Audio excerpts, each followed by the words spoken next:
Welcome to the CANA Connection Podcast. On this spotlight edition of the CANA Connection Podcast, we are connecting with a fellow CANA, Kenny McRostie. He is our Principal Operations Manager here at CANA, and today we have our guest hosts, Jack Murray and Cassie McRostie. So without further ado, let me pass it on over to Cassie, and welcome, Kenny. Hello, y'all. I'm Cassie McRostie. I'm the Digital Media Coordinator here at CANA. With me, my co-host, I have Jack Murray. And with us today, we have Kenny McRostie. So Hi. welcome, y'all. Thank you. Glad to be here. To kind of start things off, Kenny, we wanted to ask you, kind of give us a quick overview of yourself and kind of what you do here at CANA. Sure. So I've been with CANA for 8.5 years now. Hard to believe it's been that long, but started here in the end of 2014. And as Cassie said, I'm the Principal Operations Manager here. I think that's a title that has a lot loaded into it.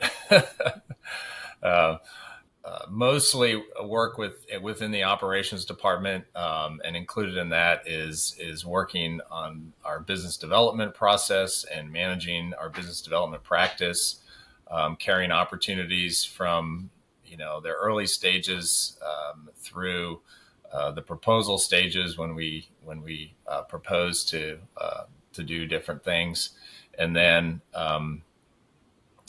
help manage the flow of our projects and from a company level. So I don't get involved in the details of every project, only those that I'm actually a project manager on, which I am. Just as operations often is, it covers a wide range of activities and tasks, and I work with our director of IT and operations, as well as our chief operating officer, to keep all those opportunities and projects flowing successfully.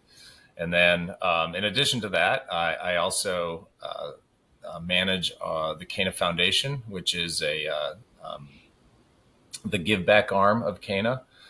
It's not a separate entity, but something that CANA has to enable our employees to give back and to be able to take the skills and the experiences and the things that we have and the things that we're passionate about and be able to give those back in our different communities. So,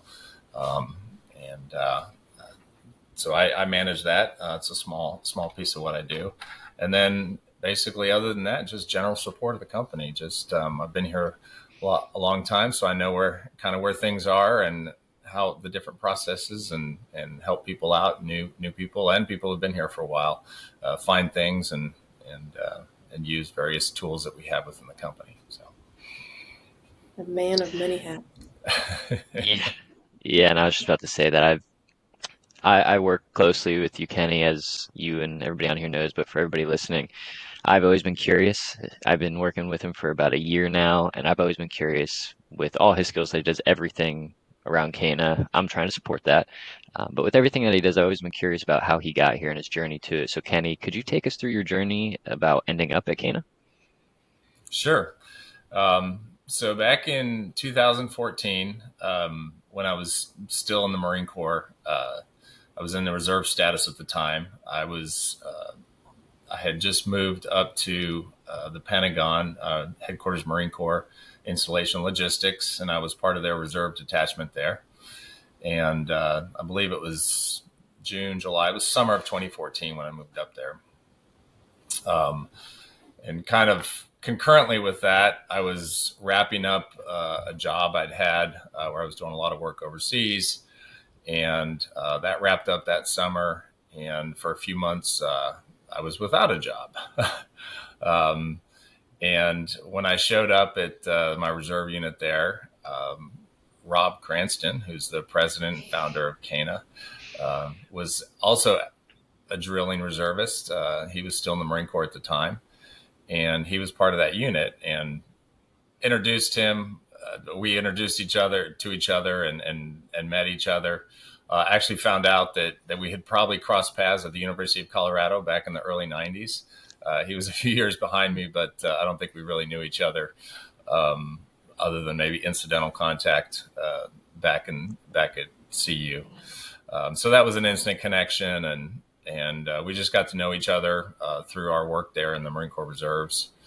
And 2014 was the year that CANA was in its probably, I would say, its initial growth as a company. Up until then, they'd been pretty small. So I was employee number 10, and the things worked out, just came together, and CANA had a need, and I was available to work, and they offered me a position actually as a logistics analyst. But I immediately jumped into a lot of the operations stuff that I do now. It looked much different back then because we were much smaller, and a few people did many things. So I started out just actually part-time for a few months. And then early 2015, I was, after just 2 months, I believe it was, I was offered a full-time position, and it's been going strong ever since. So, it's just been it was a great experience coming aboard. I'll just, not really part of my journey, but one of the things I really love about CANA is, it's a small, intimate company, and it certainly was back then. But even as we've grown over the years, it's retained that atmosphere and that culture, which just makes it a really great place, a family. It's almost like an extended family. So. Yeah, I feel like sometimes work doesn't feel like work. It's more of you're hanging out with your friends and your family on a call. Absolutely. So obviously, you've gone through a lot of career changes from the military and then to CANA, and you started off in logistics at CANA. So, what has surprised you most about how your career has developed? So my overall career, or just my career at CANA? I guess you could say both. Okay. Maybe one from each. Let's see. Well, when I look at my overall career, and of course the Marine Corps spanned 30 years of that. So, but being a reservist, I had, dual careers. I had civilian jobs along the way, whether that was owning my own business or working for somebody else. But I know this sounds odd, but in the Marine Corps, the fact that I got promoted and moved along as I did was always a little bit of a surprise. I mean, not that I didn't expect to or anticipate it, but, I never, I guess it just, when it happened, I was like, wow, this is really cool. And, on to the next stage. And I always said I'd stick around the Marine Corps as long as I was relevant, and I kept getting promoted. And both kept happening for 30 years. So I stuck around till I had to get out. So, within CANA, one thing that surprised me the most is, I guess how adaptable the company's continued to be. As different people have come in and different skills with different skill sets, and kind of looking back at my own, like you said, I started out as a logistics analyst, but really didn't end up doing that specifically.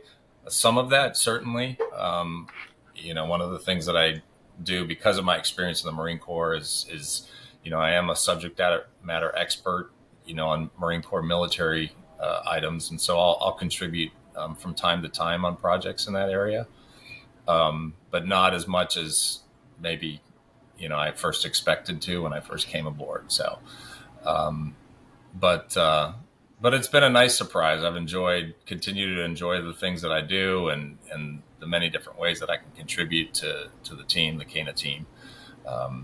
So there you go. Would you say a lot of your military experience has kind of shaped you to be who you are today, also to work at CANA, but also just in life? Oh yeah, absolutely. I mean, I just, I look at leadership, and was something obviously that I had a lot of experience and as well as specific training in the Marine Corps. And I think if it hadn't been for the Marine Corps, I don't know if I would have been, the type of leader that I am today. It just gave me so many opportunities to practice what I've learned and to put into real life, use, different scenarios and things. So, I consider myself kind of a reserved, person. And so the Marine Corps has really enabled me to kind of step out of my comfort zone a lot. Sometimes you're just thrown out there and you just got to do it. And as uncomfortable as it was, I learned a lot through those experiences. So, and I feel like I've been able to take that along with me along the way, and certainly with CANA, and I've been able to use those leadership skills and just experiences working, with people, and and certainly the practical, things like project management and organizational skills and things like that. I would say 99% of that came from my time in the Marine Corps.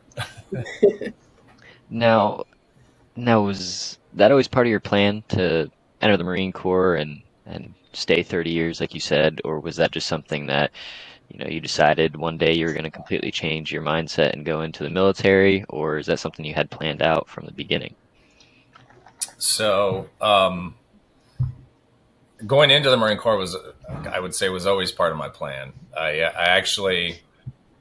grew up overseas in Morocco, and through scouting, I got to know a lot of the Marine security guards who worked at the embassy there. And I was always impressed by them. And I will say I was impressed by the uniforms too. Always loved the Marine Corps uniforms. They do have some of the best looking uniforms out there. Yeah. So that certainly wasn't the reason I went in the Marine Corps, but that helped. So I remember as far back as 8th grade deciding that I wanted to go in the Marine Corps. I had a lot of friends whose dads also worked at the embassy, were in other services. And, basically by observing them, I was able to, by process of elimination, decide that the Marine Corps was the one for me. So, so there was always a plan, and it didn't matter to me whether I went in officer enlisted, I was going to go in at some point. So I was very fortunate to get a ROTC scholarship out of high school. So I went through the Navy ROTC program, which the Marine Corps falls underneath, and then commissioned straight out of college. Now, the second part of your question is whether I anticipated staying 30 years. That kind of connects to being surprised with promotion. So I was, commissioned as a second lieutenant, had a 4-year commitment, and, my goals were basically, I wanted to go on a Marine Expeditionary Unit deployment during my first 4 years, which I was able to do. That's a deployment out on a ship where you go out on a naval ship for 6 months with your unit. And other than that, I'd like just be successful in what I did. And of course, I was promoted twice. So I left after that for a little over 4 years as a captain. And then got off active duty. I thought, hey, this is it. Ended up joining the reserves and was right back in it. And then there you go. Then it was just like, okay, as long as they keep promoting me and I'm relevant, I'll just keep sticking around. And so I can't say I had clear-cut goals on how long I was going to stay in or what rank I wanted to get to or anything like that. I just kept working hard and enjoying what I was doing, and there I was 30 years later. So that's amazing, and I'm sure with all the leadership experience and other experiences you went through, you learned many, many things, and we don't want to dive into each one. So if there's one, just pick one most important thing that you learned throughout your entire career, military, CANA, whatever, that you would deem as the most important thing, what would that be? Yeah, so this question I thought about. and this one was hard to separate out, like one that really rose to the top. But the first one that came to mind, and I guess, I'll just go with my gut since it was the first one that came to mind, was really giving people you work with, whether they're peers or superiors or, work underneath, as you supervise them, no matter just the people you work with, just giving them the benefit of the doubt, in different situations. I think, this doesn't even really apply to work. I mean, I use this as like a life kind of philosophy too. I mean, people I run into or interact with outside of work, but certainly within the workplace, everybody's got a story. Everybody's got something that happened to them over the weekend or the night before, or that day. They may have gotten good news, bad news. You just never know. And, we're all really good, I think, especially in our society, about, masking what's going on in our, in our personal lives, and particularly when it comes to work, we got to put on a professional face, do our job. So I think just knowing that people might be going through something, if, maybe they're having a bad day and they're curt with you, instead of getting mad and snapping back at them in the moment, just saying, okay, well, maybe they've got something going on, and just putting that into perspective. So I think it served me well. I feel like one of my strengths is working with people and of all different shapes, sizes, demeanors, personalities. And I think that trait or that attitude has been key in me, developing and having good relationships with people.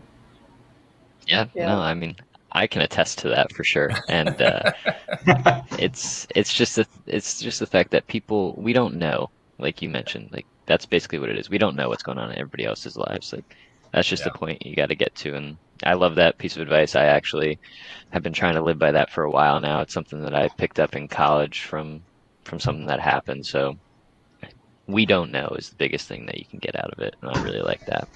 Yeah.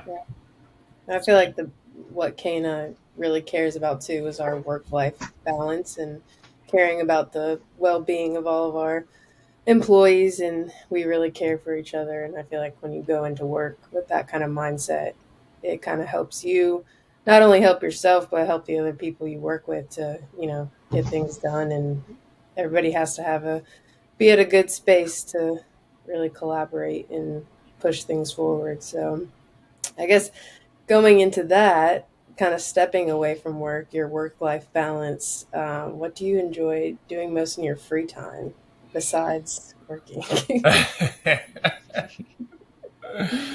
Well, I love to spend time with my family. And for those of you out there who didn't make the connection yet, Cassie and I are related. She's my daughter, so she's part of my family that I love hanging out with. Wait, you guys are related? We've all done this. Good to see the resemblance. Learn something new every day, Koa, right? It's something new. Wait, there's a family resemblance too. My God. Yes. I'm the firstborn. Yeah. With all the sorry to cut you off, firstborn, right? No, I really enjoy spending time with family. We love getting together. A lot of times on Sunday, we'll get together for dinner on Sunday and just hanging out and laughing and sometimes crying, sometimes, just being together. It's the relationships with family are just so important. So just hanging out with them is always fun.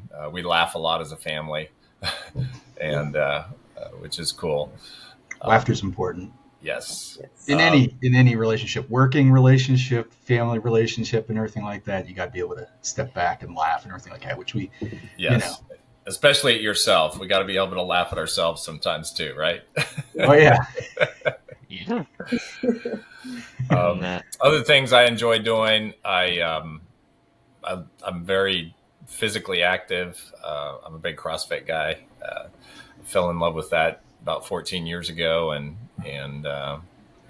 So I keep doing that. In fact, I just did a CrossFit competition this past weekend, which was a lot of fun. My And body for our paid audience, for it when Monday and Kenny says Tuesday. he's a big CrossFit fan, he's not just being facetious. Like literally, Kenny is huge. Yes. Uh, When I first met you, Kenny, if people do not know, CANA is a virtual company, so it is very rare that we get a chance to get together, but we try to get together at least once or twice a year if we possibly can. COVID made that more difficult, but obviously we're trying to get back into that. But it's rare when you get to see and work with your coworkers face to face, and that's not just CANA now; that's a lot of places and everything like that. But when I first got to meet Kenny, this is a caveat or a side branch I'm going to throw in there. It's probably going to derail everything for a split second. Like as Kenny knows, maybe he doesn't remember anything. Like I'm a big fan of the Jack Reacher books and novels and everything like that. And the movies are okay and everything like it. The new Amazon TV show is fantastic. Yes. But before that new Amazon TV show was, and not that Kenny was an MP and he's a Marine, not an Army guy and everything like that. But like after I met Kenny, I was like, Jack Reacher. That's who now, when I'm reading the stories or listening to an audiobook or something like that, I'm going to interpose Kenny into my brain whenever like that. So if you guys out there are fans of the Reacher novels for whatever, before Alan Richardson came on to play him on TV, Kenny is the guy who I envisioned in my head after I met him. So I'll throw that in there, Kenny. I don't know if you know that or not. If I ever told you that I before. did not know that. That's too funny. I love the new Amazon series too. I watched the first season very quickly. I think I binge watched it all in one weekend, so waiting for the second one. And I've read quite a few of the books as well. So yeah, but one of the things I love about CrossFit. What's that, Jack? No, go ahead. That actually goes into the last question we'll get to. But okay, I'll wrap up here. One of the things I love about CrossFit is it gives me the physical and I think mental, discipline too, the capability to do so many other things. I love outdoor activities, particularly even though I live at the beach. I'm partial to the mountains. But whether it's hiking or climbing or mountain biking or skiing or even getting out of my kayak here, running, all those things, doing CrossFit allows me to just drop into one of those activities, even if I haven't done it in a while. So that's one of the big connections there. But I do like lifting heavy things too. So just and chopping wood. And chopping wood, yes, I do. I chop wood. That's a good stress reliever for me. I go out in my backyard to my wood pile and chop wood.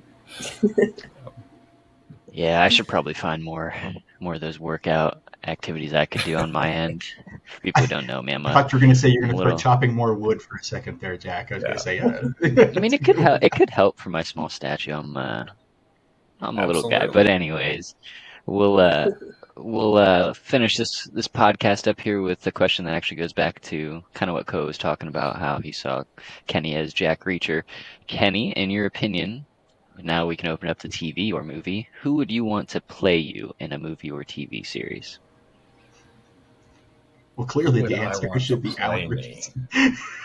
Okay. So I didn't growing up in Morocco. I didn't grow up with a TV. I didn't grow up watching movies. So like pop culture is like very, very, like, I have limited knowledge. I mean, obviously living in, today's world, it's much more accessible and in your face. And I'm more familiar with a lot of actors and actresses and movies today than I was, from the years that I grew up. But I'm going to flip that question a little bit. So I don't know if there's an actor out there. I guess I could say the guy, I don't even know his name, the guy who plays Jack Reacher in the Amazon series. He'd probably be a good choice. Be a good choice, at least in terms of physical stature. Although I think he's got a little bit bigger arms than I do. I don't know. He bulks up a little bit for the show, So, yeah. I've always been a little bit of a romantic when it comes to like heroes and movies and I always envisioned myself living in a time when there was no, black powder weapons. It was swords and bows and arrows and spears. And so because of that, I mean, two of my favorite movies are Braveheart and Gladiator. And, and I also have a little bit of Scottish blood in me. So Braveheart plays well into that. So I could always see myself being Mel Gibson in Braveheart. And, I don't know. The romantic in me is like, wow, that would have been cool to just be, running around the Scottish Highlands with a skirt on, with a kilt on, and grew up in Morocco, wants to run and around the Scottish Highlands. These things don't mesh. Yeah. I don't know. So in terms of an actor who would play me, I don't know. I'll just leave it as I could see myself inserting myself into that movie, and certainly in that period of history. So that's excellent. Cassie, do you have any final questions or anything? Not really. She asks him all her questions on the weekend and their family get-togethers and everything. That's right. Yeah.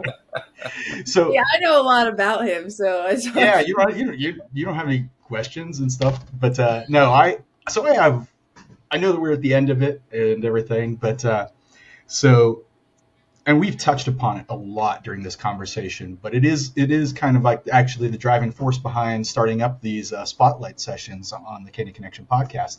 It's our concept of powered by CANA Analytics, and that's because of the people, right? And we've cultivated this we try at least to cultivate a good family atmosphere, even though it's a virtual company and it's hard, right? What have you found to be, how do I want to say it? It's not analytics. What's the thing that forms a good team that can coordinate like this whenever it's remote and everything like that? Like it's when you're together, either as a group or apart. I think you touched upon it earlier, but what helps make that powered by CANA Analytics team, not just for us, but for anybody else out there who wants to build a good team? What's the core value other than like we have to take understanding into it, like what you talked about earlier, like trying to be, I don't know if empathetic is the right word, but understanding what's going on. But then it gets down to brass tacks after that, right? After you're being kind of aware of there's stuff going on in other people's worlds and everything like that, which gives you over the first major hurdle. Then it gets time to do the work and everything like that. So what forms that good working team after the empathy? Well, I'm glad you asked, because remember I said I had like 4 things I wrote down, or multiple things, and I had to pick one earlier. So this gives me an opportunity to give you opportunity to dive back in. Yeah. And this one is a little bit more of a, like, I guess, like professional, like, getting the work done type of thing. And that's communication. I mean, communicate clearly and often, I say, both ways, up and down. Communication is not a one-way street. It's absolutely vital, not only in work relationships, but any kind of relationship. I've found throughout my career, and certainly here at CANA as a project manager on a team with many different people.